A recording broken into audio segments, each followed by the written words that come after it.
Okay, hi. Hey, my name is Tan. This is my channel. I do drag as a drag king called Prometheus Bob, and I do tarot as some dude named Demon Bab. And today, we are combining our powers. To be honest, I just felt like sitting down and filming, and we're just gonna run with it. My goal today is to put drag on my face and see what happens. I did this a few days ago to some amount of effect. I kind of had a meltdown over the fact that my face has changed so much and my drag has changed so much, and I realized that I needed to completely change around my drag. So real quick, I literally just sat down and was like, I'm gonna start filming now. So real quick, I'm gonna go wash my face, I'm gonna light some candles, and we're gonna get into it. I'm sorry if there's any noise from outside, but I had to prop the door open so I could burn candles. I have no idea what I'm doing. I have no idea what my face is gonna look like. Let me get my mirror. Yeah, I like literally don't know what I'm doing because I'm basically deciding a whole new face for my drag. We're just gonna freaking go for it, my dudes. First thing I'm gonna do is put on my primer. So I had a realization, like before I filmed that video, I just realized like part of the reason why, like I was looking through all my old pictures because I'm like always constantly in a state of like trying to clean up my phone. Especially as I start filming more, like I need to free up space on my phone, so I'm always organizing my photos. I was looking at my old drag photos and thinking like, wow, I look so different. Even just like times when I thought like I did feel confident about how I look, but like, you know, it's usually why we take photos. But I realized I like how I look so much more now. And I was like, that's interesting because sometimes, you know, you look back on old photos and you're like, oh man, I looked so good then. And I was kind of just like sitting with myself in these pictures and I was like, why do I like new photos of me so much more than these old photos? Like, why do I look in the mirror and I like how I look more than these old photos, which is just so freaking silly. Because at some point I realized, oh yeah, it's because I'm on testosterone now and like it's like it's doing its job and I'm happy with it. Oh, I'm gonna put on my smock. But it just took me by surprise because when I was on T before, and I was on T for 9 months, so longer than I've been on T currently, which I think I started in August. So yeah, like coming up on like 7 months. But I'm on a higher dose now, so that could be part of the reason. But also, like when I look back on those photos, I'm just like, ooh, like I did not look cute back then. I had a horrible haircut, so there's that. It was just like triangle hair, like the worst. So I realized, like, oh yeah, like I actually like my face now, and like there's a whole reason that I did all this, and like, oi, I thought this was gonna be a lot darker than it was. This is supposed to be my mid-tone. It kind of matches. I just have a lot of like redness, I guess. The contrast looks worse on camera than in person. In person, it almost matches. But yeah, so I've been recently realizing that like, oh yeah, I actually like how I look, and like T is actually going really well for me.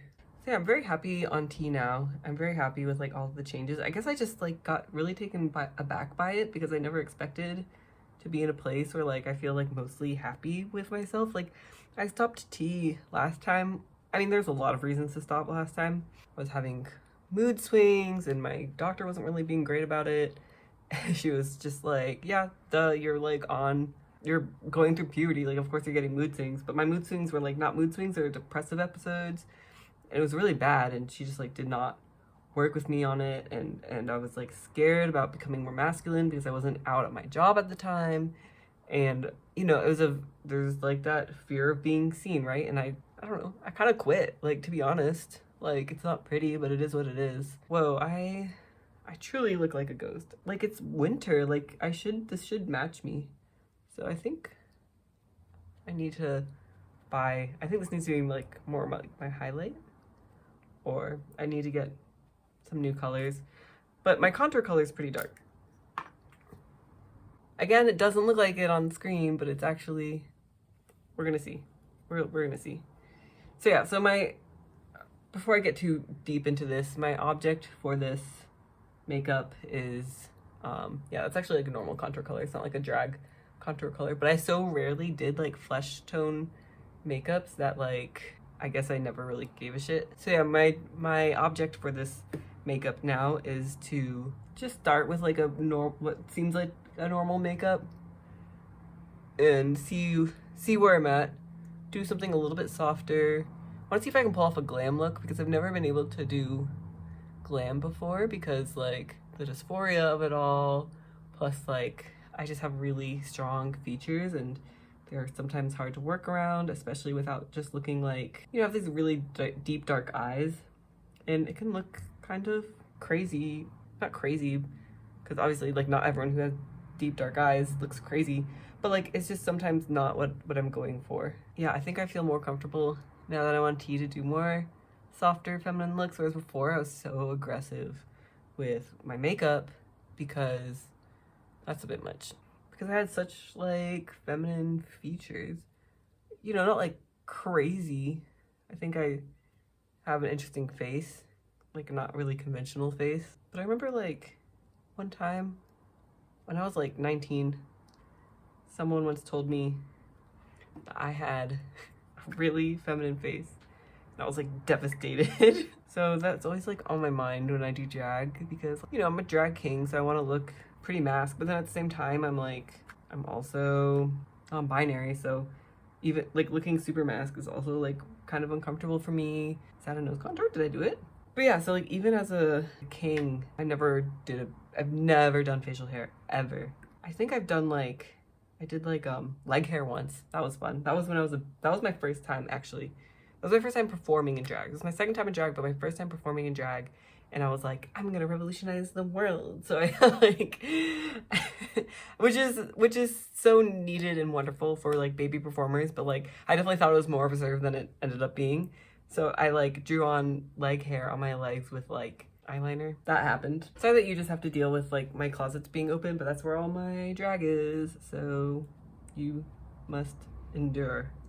But yeah, when I started drag, and I'm like going off the cuff with this whole video, so sorry if none of these connect and you're like, wait, what were you saying? I don't know. But yeah, when I started drag, I definitely thought I was like God's gift to drag a little bit.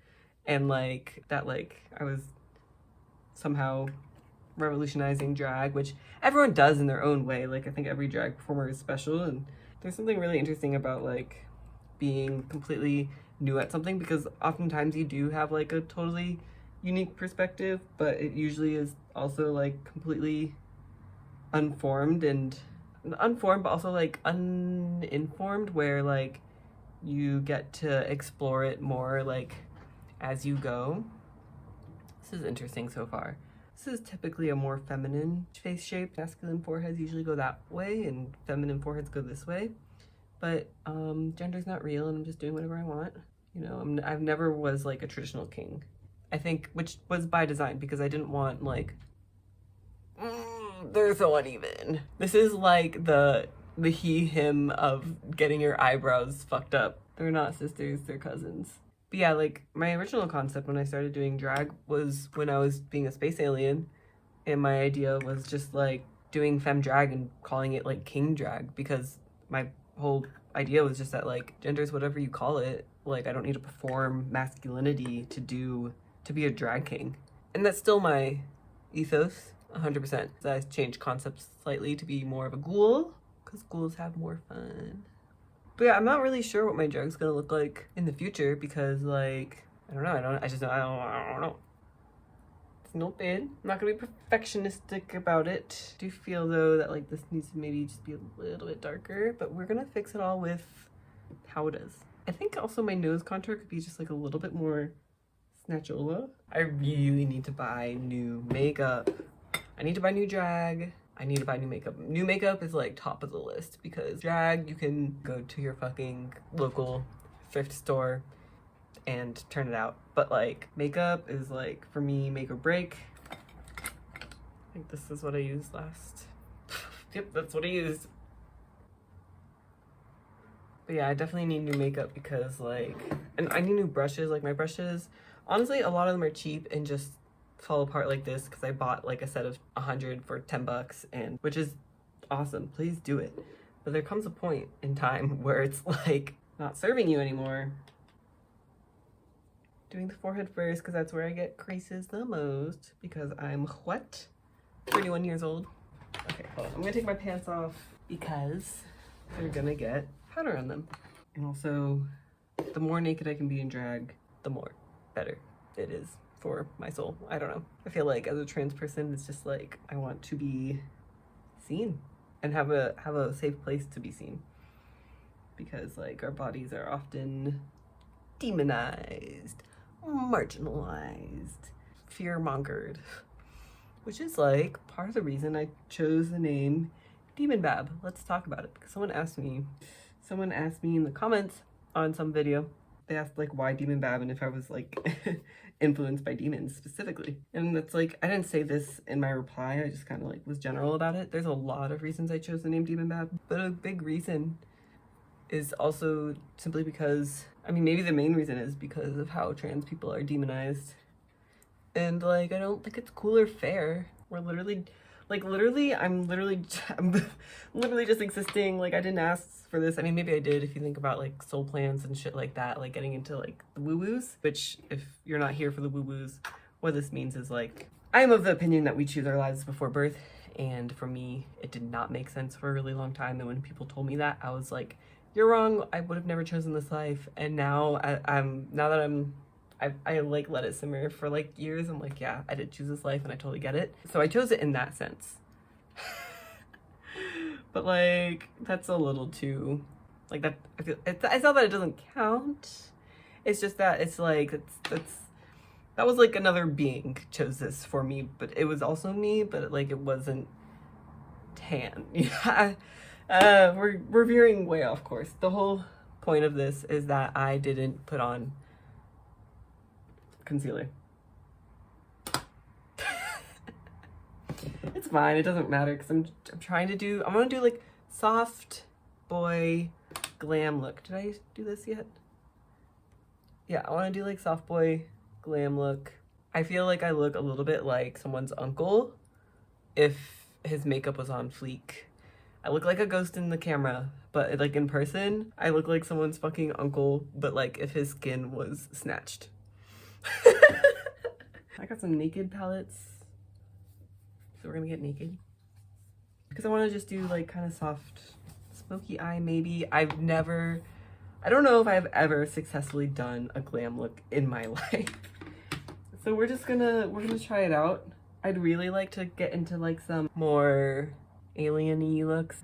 One day I want to do this, what I'm about to do right now, that I don't exactly know what I'm doing yet, but I want to do this like with spoopy colors, like blue maybe. I would love to have, I've always wanted to do like my dream blue face, and I've never done it to the fullest, but that's also because I need to buy more makeup than what I have right now, which I'm very much going to do. I just have to make the right decision because I want to buy good quality makeup, blah, blah, blah, blah. We're gonna go in with our lovely kimchi palette to contour, freaking stand this palette, and absolutely great, just like kind of standard, yes, drag palette. Am I using the right brush for this? No, I'm using an eyeshadow brush and I'm clearly contouring my face. And we're here and we're doing it. You know, there's no fucking rules. Some people would disagree. I am not those people. We're adding a little bit of dimension, but not too much dimension, but not too little dimension. Okay, why don't we bring it back to Demon Bab, because that's where I was at like 10 minutes ago. So yeah, so part of the reason I chose Demon Bab is because like I just feel I'm fucking sick and tired of like queer people, trans people being demonized and like assumed bad. So I added Bab to it because I think like I just think there's so much like innocence that we aren't able to claim, or like we don't feel comfortable claiming. Like, you know, a lot of the drag community is like hypersexualized or like party scene, drugs, and I totally honor all of that, and I'm not here to say that that's not what I want to represent. It's actually the opposite of that, where like I just feel like we can honor those parts of ourselves and still honor like our own innocence. Like we don't have to choose one or the other. Like, you know, we're all just struggling through the experience of this earth and trying to liberate ourselves. And I think that's the ultimate message of like drag and the queer community, is like we're trying to fucking liberate ourselves, and by liberating ourselves we allow other people who look up to us to liberate themselves, and it's like, I think that's noble and I think it's pure. And I think, I don't know, like our community tackles like so many difficult things that other people aren't willing, or other groups of society aren't willing to look at. So, for example, the AIDS crisis, obviously, it massively, disproportionately affected queer people, but also like so many parts of the community who weren't as affected still fucking stood up and did the fucking work to save our community as best as they could. And I find that really pure. And, you know, so many wonderful, wonderful people are doing harm reduction work in their communities. And I think that's really fucking pure. I think that needs to be honored. And say like, fuck you to people trying to demonize the hard work being done that all these people who demonize trans people don't have. Trying not to be mean, but they just simply, they're turning away from it. They're turning away from it, and then they're having the gall to speak on my community. I think that's whack. I just know so many beautiful people, or simply, even if I don't know them, like I've followed or been inspired by so many beautiful people in my community who are dedicated to harm reduction, and like they're the best of us and they're gonna save all of us, and that's how I fucking feel. Okay, hey, this is Editor Tan, and I said this in a misleading way, and I was trying to add a footnote to the video, and I just like couldn't explain it the way that I'm thinking. So when I say that people doing harm reduction are the best of us and they're gonna save all of us, I am not talking about saying, oh yay, someone else is handling it so I don't have to do shit. That is not the vibe. That is not what I'm trying to say. What I'm saying is that when communities, any community, anywhere, comes together, addresses a problem in a way that is, that actually honors the community and is focused on harm reduction and restoring the community and not letting, you know, basically the police, the government, whatever, to like just misuse and abuse like our communities and our community resources. That action, and people taking that action in any way that they do, are the best of humanity. And that's going to save humanity. So I'm thinking like big scale, big picture, okay? I'm not talking about how those are the best of us in our community. No, I'm saying communities doing this work, I think, are radical for humanity in general. So even though we face some shit, we have an important role to play to show people a different way of how things can be in a way that is like really loving and empathic, and yeah, that's what I'm trying to say. And that's why I'm demon bad. Because it's like with Prometheus Bob, I didn't choose it because I thought of myself as like Prometheus or as Bob, but it was like a goal for myself to remind myself of like, do your best, elevate yourself, but also don't take yourself too seriously. And it's like the same thing with Demon Bab, where it's like not necessarily my lived experience. I mean, it is. It's shoes I want to fill. Like, I want to be the very best. No, there is no competition. We all can do something, and we all can take one step, and we don't all have to take 10 steps, you know what I mean? Like, we all make one step together, and that, if there's 10 of us, then that equals 10 steps. I think so many people are afraid of starting to even just look at that work because they think that they have to take every single step by themselves, and you get overwhelmed. We all get overwhelmed. We all get fucking overwhelmed by the state of the world. And yeah, like, obviously, like, I get it. It's fucking overwhelming. We all get overwhelmed by the state of the world for a very good reason, but it can become a paralysis when we think my voice is the one that's gonna change everything. And the fact of the matter is that it's not. But, you know, 100 voices will.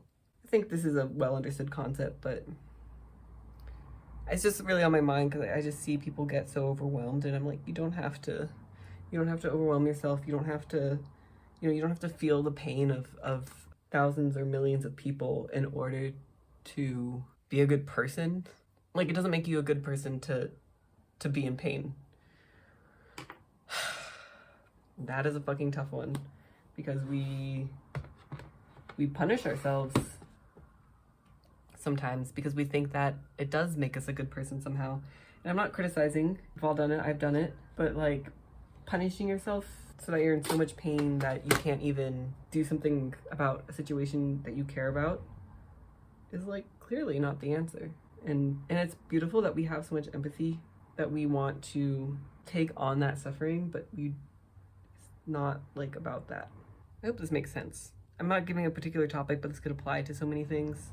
Obviously, I'm mostly thinking about the wars happening right now, and just I know how intense and overwhelming it is for everyone. And it's like, if you paralyze yourself by engaging with this or trying to take on all this pain or guilt or suffering, then you start to feel hopeless.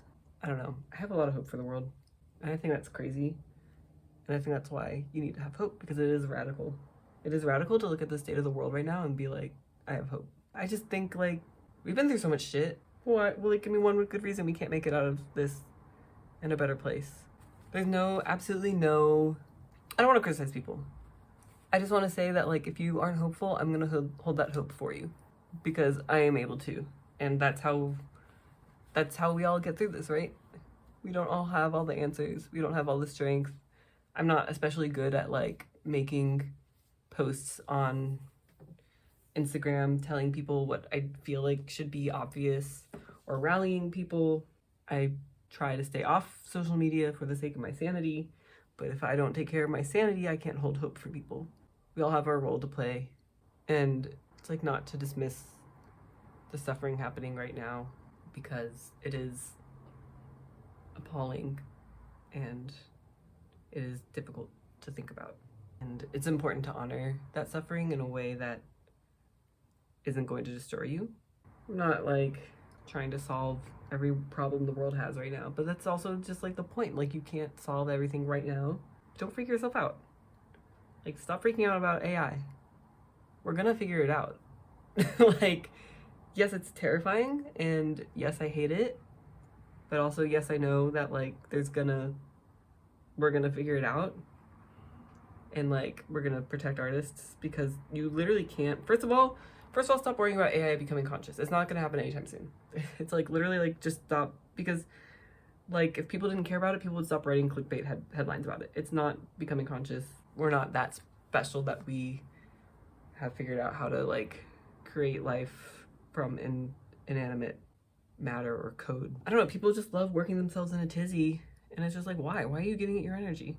Yes, I'm scared, but if I'm always in the state of being scared, or it's not that I'm scared, like, I'm concerned about the state of the world, but like, shit's gonna change, shit's gonna happen all the time. Everything changes all the time. Why are you surprised? How long have you been on this earth? Why are you shocked? That shit changes all the time. And it's like, if we go into everything that's new, demonizing it, I'm not trying to make a false equivalency, but like, what is the difference between, like, how can we set an example for how to accept change if we're constantly shitting our pants over it? Meaning, if we are trying to shift paradigms by our, like ourselves, like in our communities, through our work, like by our actions, if we want to shift paradigms, then we can't let the shifting paradigms outside of our control shift us.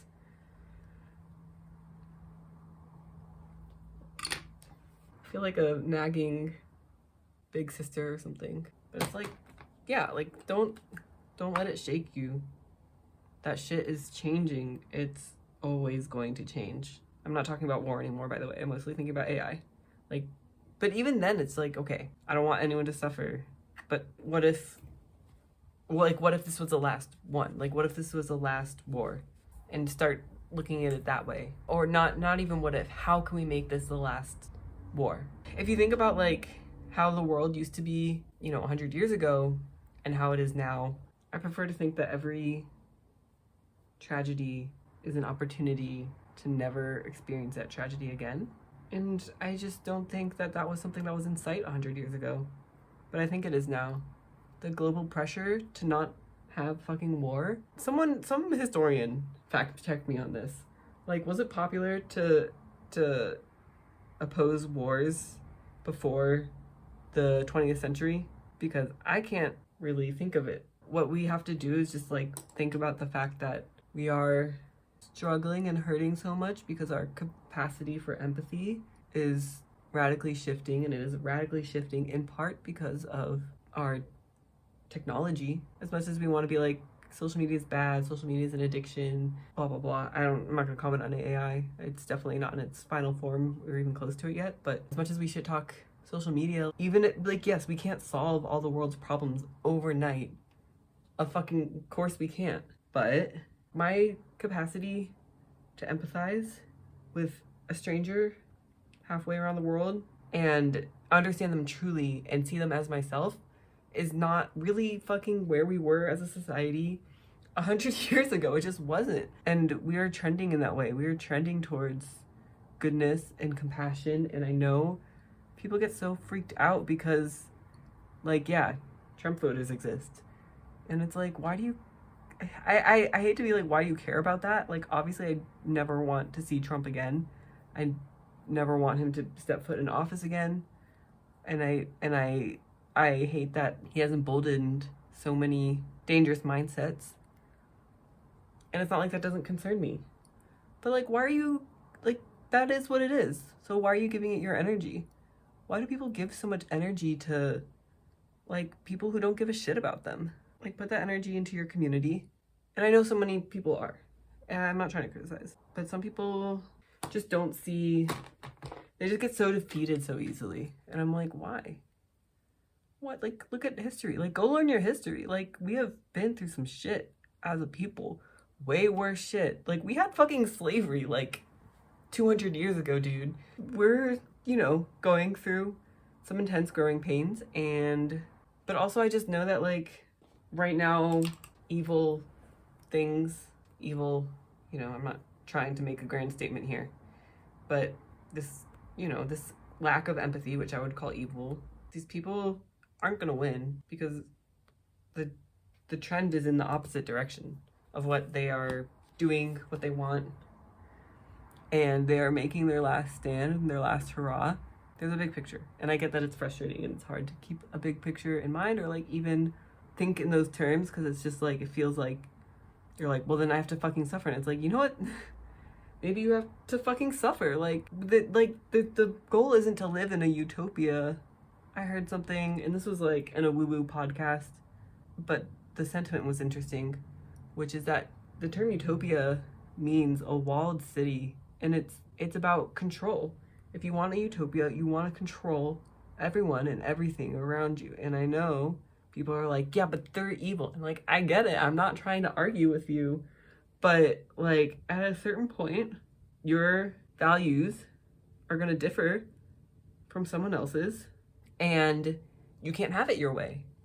And so like, yes, we go after Trump as an extreme example. But this, like, Trump isn't the only example. Like, Trump isn't the only one. So there's a whole gradient happening where people feel comfortable, I don't know, like wanting shit their way, and it's like, you're just not gonna get it. You're just not, like, even as a trans person, it probably is gonna take like 100 fucking years to see some really meaningful, lasting change. Maybe not 100 years, but it's gonna take some time. And it's like, if I just want things to be fixed now, then I'm robbing people of the learning experience to understand why it has to be that way. Otherwise, this is exactly what happens, so I can explain it to you actually. Otherwise, there's going to be a pendulum swing in the other extreme. So for example, when we had Obama, he was a wonderful president and he really united people, but he really dug up a lot of like Nazism, because we as a society, we, like, I hate to say it, but we weren't ready. We were not ready, and we fucking fumbled it. You know, I think there was another version of events where Trump didn't become president and we were able to navigate out of that better, but that's not what happened.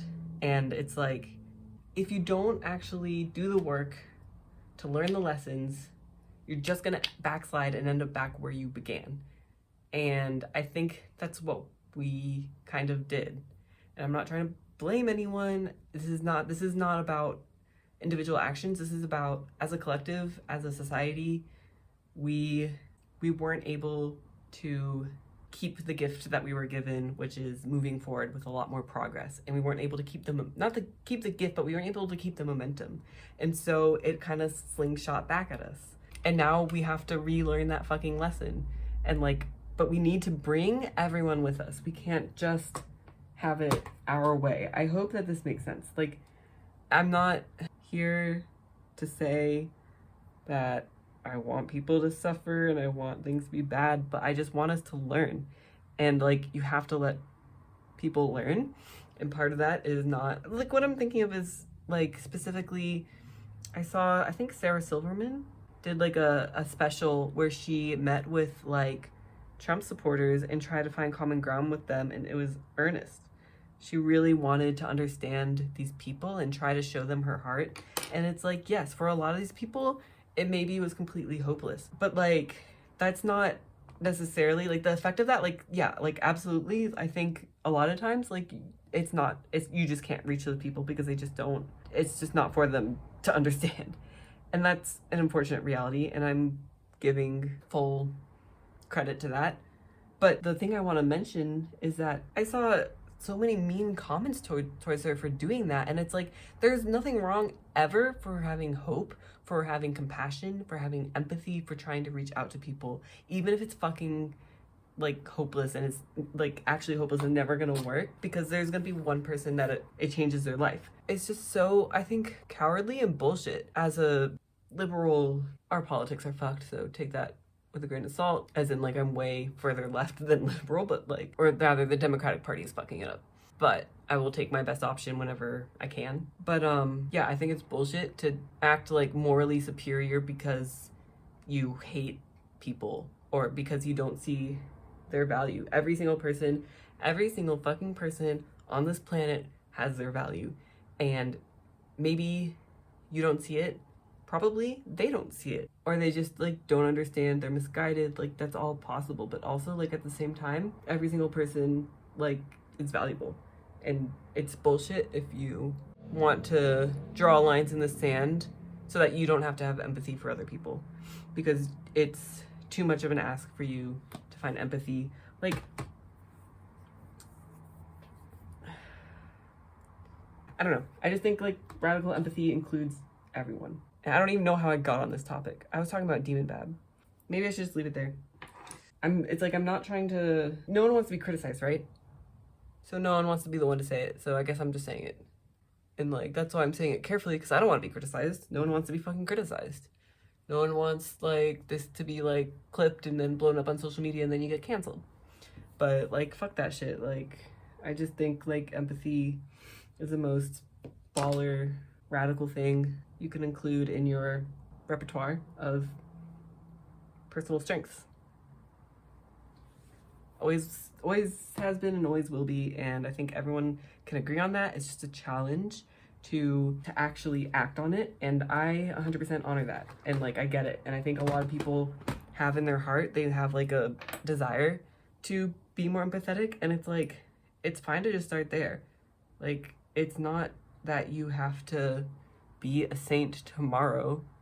And that's like what I was saying in the beginning of this, which is like, people give themselves way too much fucking pressure sometimes to be a fucking saint. You don't have to be a fucking saint. We're past that as a society, is what I believe. Because I think right now, just like, this is getting into spirituality, but I just feel like our vibe right now as a species is to get into an era of realizing that no one has to do it alone. This is not necessarily a very soft look, is it? Definitely need some eyeliner, but I'm shy. What was I talking about? I wish I could rewind this. I genuinely don't know what I was saying. I don't know. I don't remember what I was saying, but I just think in general, as a people, we are moving towards more empathy. That's what the fuck we're here to do. But we have to experience it. We have to learn it. Like, we can't, it's like, you can tell a 2-year-old to look both ways before they cross the street, But until they're almost hit by a car, they might not fully understand why they have to look both ways before they cross the street, you know what I mean? So anyway, that's like a deep dive into why I've chosen my name, I guess. And also I just think demons are like interesting. I don't know, I'm not like scared of demons. Cause I think like if you know what you're doing spiritually, like it's not a big deal. There's a lot of fear mongering and spirituality, shocking no one. I don't know about this. This is giving me like, I don't know, like The Sims. When you choose like a nude lip and it looks like, ooh, like why would, and no one would ever actually wear that. Well, but guess what, bitch? I'm wearing it. And I'm not crazy. I'm not crazy about the nude lip. I don't have any lip colors. I mean, I have this whole palette of lip colors actually. Like, I don't know what I would do like for a king makeup. Like, I think it's good enough that I can move on. Yeah, we're gonna do eyeliner. And I'm terrified about this because this is where gets way too dark for my eyes. The lips are not giving. The lips are not giving. It's fine. I'm not freaked out about it like last time. Like, that's why I did this, so I can fucking learn. So yeah, so I guess I should start envisioning like, what is the finished look gonna be like? Like, are we just gonna be hair down? Because I don't really have any mask wigs. It's giving Joe Dirt. Yeah, I definitely want it to be cuter. I definitely want it to be like a little more cutesy, soft. What if I like... It's too dark. Actually, you know what it's giving? It's giving that guy from Stranger Things. Deadass. I don't hate it. I need a lip liner. That's what it needs.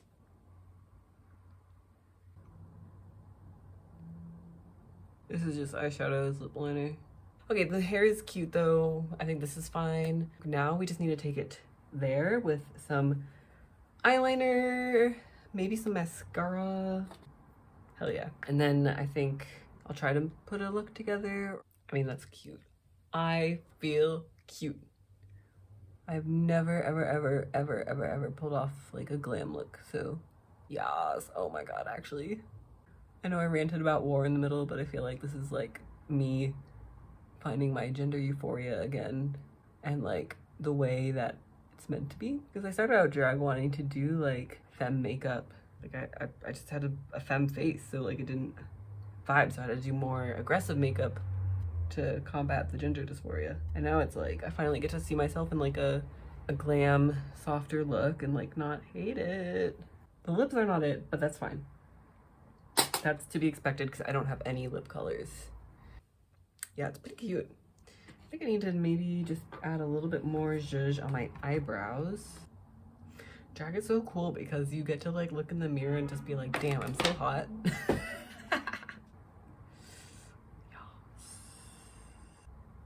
Damn, I look cute. I look like I need to put on my expensive perfume or go to a show. I wonder if there are any shows happening tonight. Oh, I look so good. Oh, love to see it. Okay, do just a touch of beige rainbow. Like, squeeze me? Like, squeeze me? Wait, I'm actually really happy. Oh, this is a feeling that I was missing in the last video. Because I know, like, people were like, oh, you look fine. It's, like, not about that. It's about the gender euphoria of it all. Okay, but this is just, like, my bare naked face, right? This is my new, like, no makeup face. Maybe I'll add a clip here of when I did this for my prerogative performance. I did, like, a no makeup, like, au natural bob look, but it was still me in, like, a lot of makeup. This is like that. This is that new normal. I'm so cute. This is why you do drag, bitches. If you've been thinking about it, fucking do it.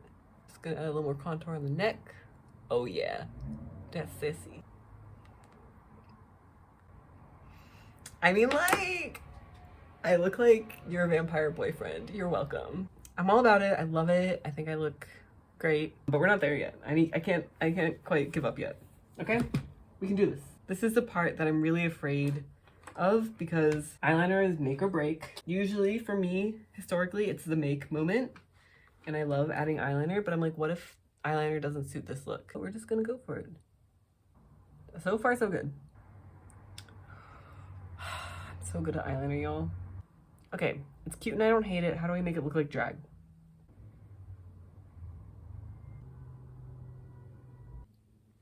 Yeah, sorry if you were really invested in whatever I was talking about earlier, because it has fled the coop. I received what I was meant to transmit, and it just ended. It's fine, but it's not taking me there. I do have this.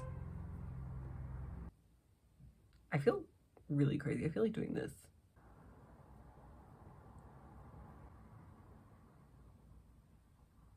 It's kind of fierce.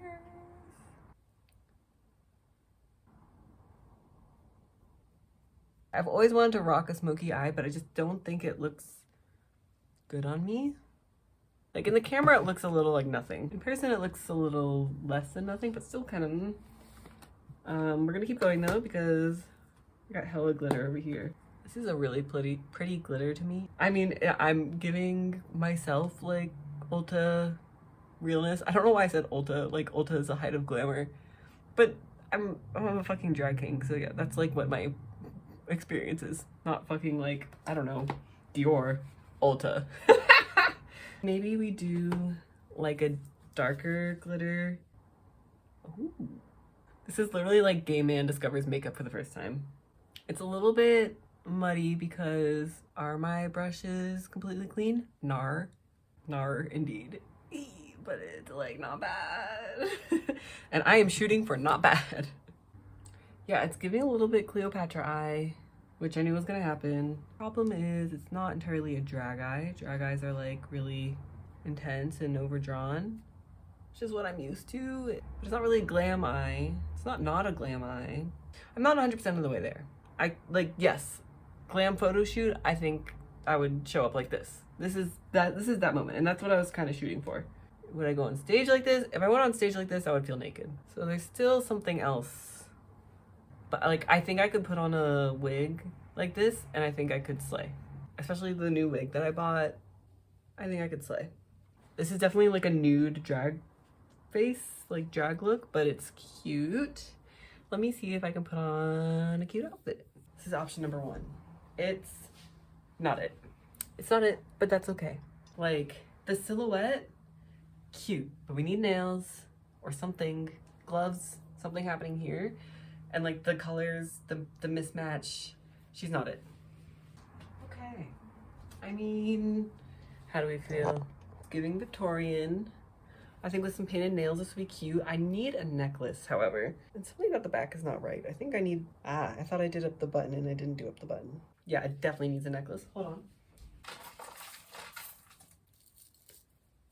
It's giving very like Victorian, I died of dysentery or some, whatever, Victorian, tuberculosis. It's giving tuberculosis.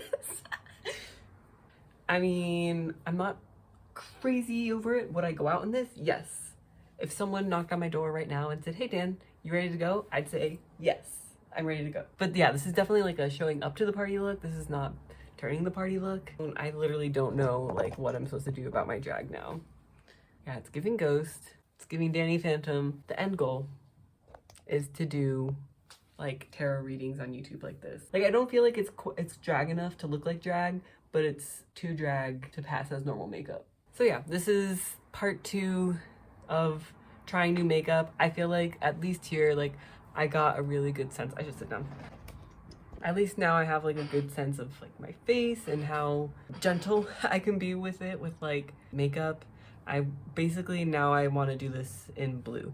I think that would be really cute and fun. Honestly, it's a shame I have to go wash this off now because I look like amazing. I think this is great. I think it turned out great. I am ready to show up to the party. I'm ready to sip my martini. I don't drink. Yeah, I think it's definitely a vibe. Now, how do I take this into more drag? How do I make this more drag?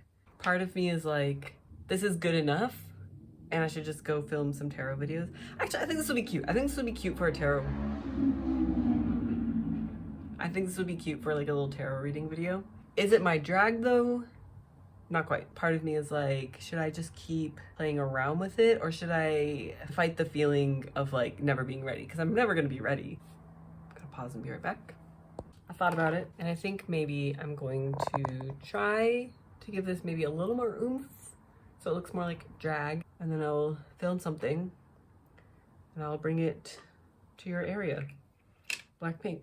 Like I was saying, like you don't have to wait until you're 100% ready because you're never gonna be 100% ready. At some point, you just have to take the leap of faith. So right now I'm just trying to make this look more like drag, which includes having crazy eyebrows. And having eyebrows, as previously addressed in the last video, not my favorite thing, but also I'm not so freaked out anymore that I need to shave them off. Is that a thing? I can't remember if that's a thing or not. I don't think that's a thing.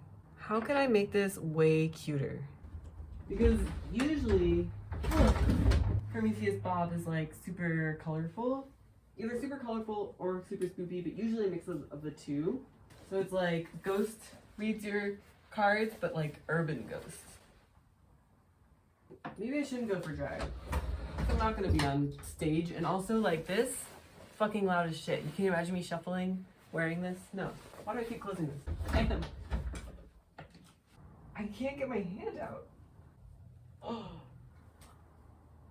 Like, whatever this is, I'm kind of here for it. Hold on, we're not there yet. No, I think it goes like in the hair. That's not it. Like, this is cute, but it's not actually laying right. It's not quite there yet. Am I overthinking it? Obviously, but I'm gonna overthink it some more.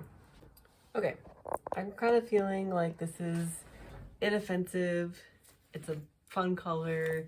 It's kind of punk. I have jewelry on. I feel like this is a vibe. This is perfectly fine. What if I was so extra and put this one on too? But wait, I just want to try it. There's absolutely no point to this. It's too much. I look like a pirate. Should we do this? That's not it. After all that, I have worked up an appetite. But I think it's cute. I think the final product is really cute. I think, like, I didn't even add anything to the makeup except I just, like, exaggerated the brows a tiny bit. Tiny bit. And I think it's cute. I am starving. So I think I need to, like, hurry it the fuck along. I think I'm gonna shoot first and then wait until I'm absolutely starving, which is drag. Yeah, so thank you for watching. Yeah. Have a nice day, bye. And thank you for watching.